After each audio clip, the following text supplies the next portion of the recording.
Hey everybody, welcome back to STR Unfiltered. I'm Bill Faith from Build STR Wealth.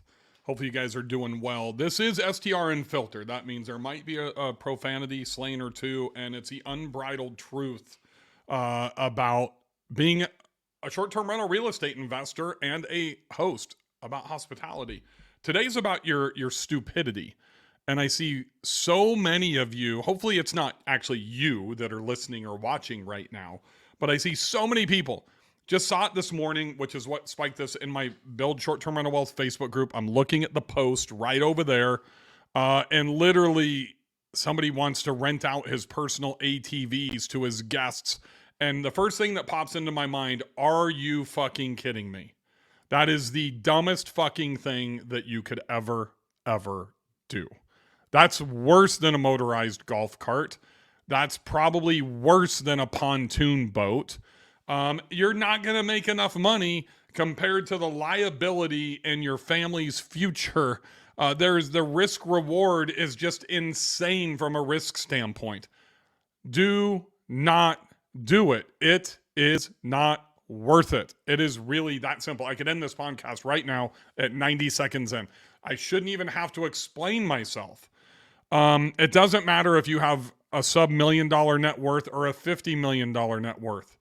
You know, a motorized vehicle, an ATV that you're going to rent out that you own personally, and this person probably owns his property personally in his personal name, probably not in an LLC with, no Jeff Hampton STR Law Guys special liability protection, probably no umbrella liability policy on top of it. We're just thinking it's that money chasing mentality. And I get it. I did that for years as well.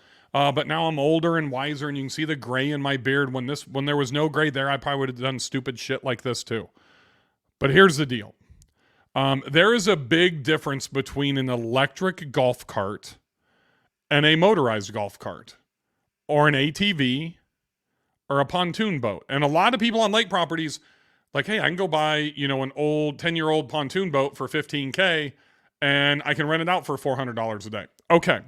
So let's say that you rent that out for $400 a day from Memorial Day to Labor Day. That's roughly 100 days, right? $400 a day, most lake properties, 3-night minimums. Let's say you're at 80% occupancy, so 80 days. I'm not real good at math, so I'm going to borrow my calculator here, and 80 times 400. That's $32,000. 32 grand.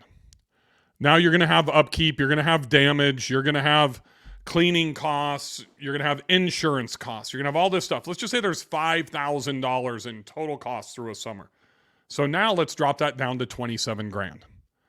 $27,000. So let's divide that by 4. 27 grand divided by 4 is what? It's like $8,500.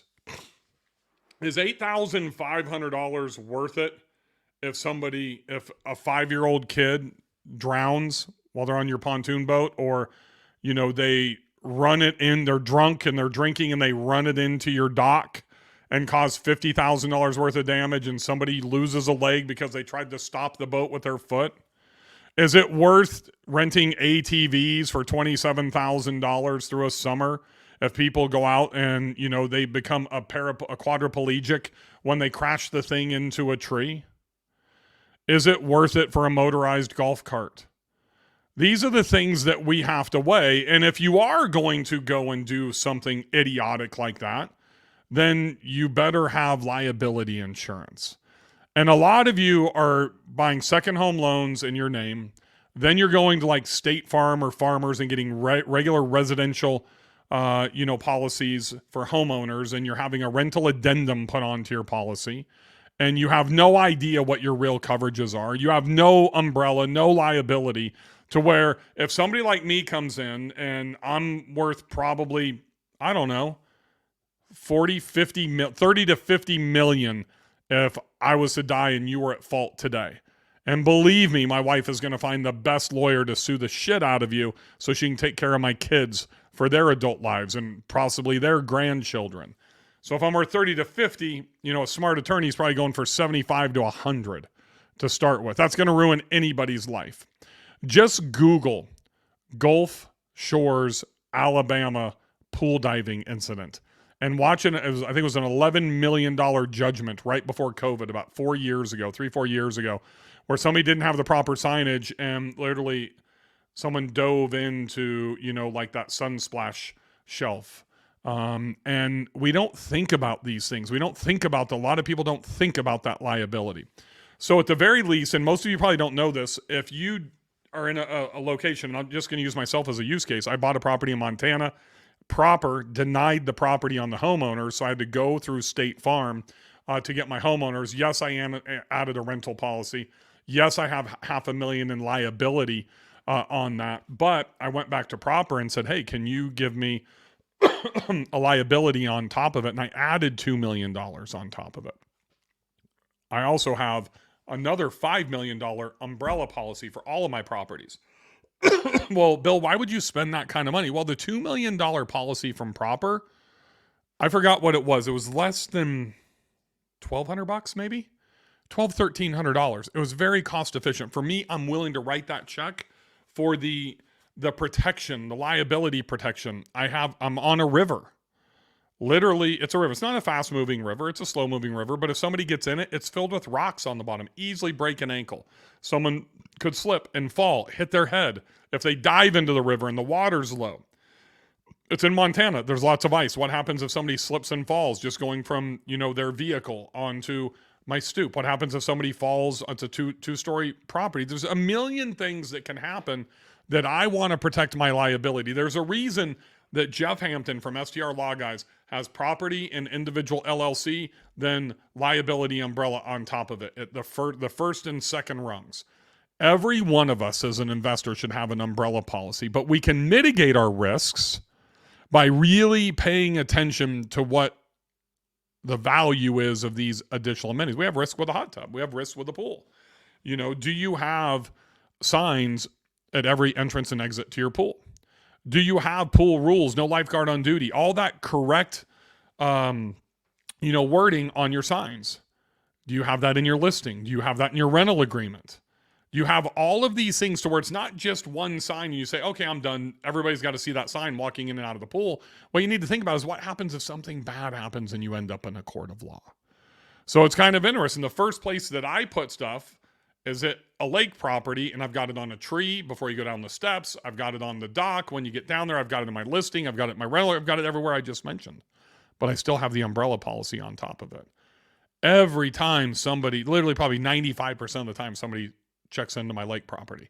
Even they see it in the booking on my dock. Hey, can we rent the boat? Can we rent your jet skis? No, you can't. We'll give you $500 a day each for the jet skis. $1,000 for 2 jet skis. That'd be awesome. I'd love to make an extra $100,000. Not doing it. Not worth the liability. You have to determine how much coverage you want. How much risk are you willing to take? For me, I'm not willing to take very much. I want to have all the protection that I can because I look at how that can affect the future of my family. So make sure you have liability insurance. If you're not using a full-up commercial policy like Proper, make sure you study the exclusions inside of your policy, especially if you're using somebody that's writing a residential policy, a non-commercial insurance policy. For 99% of us, even if we have Proper, we still want another layer of liability on top of that. Most of our homeowners policies are only covering $300,000 to $500,000, and that's not going to be enough. Even if somebody flips and falls and lands on their back and they can't work, for the next 20 years of their adult life. These are things that most people don't think about. Protect yourself, protect your spouse, protect your family, protect your children. It's not that hard.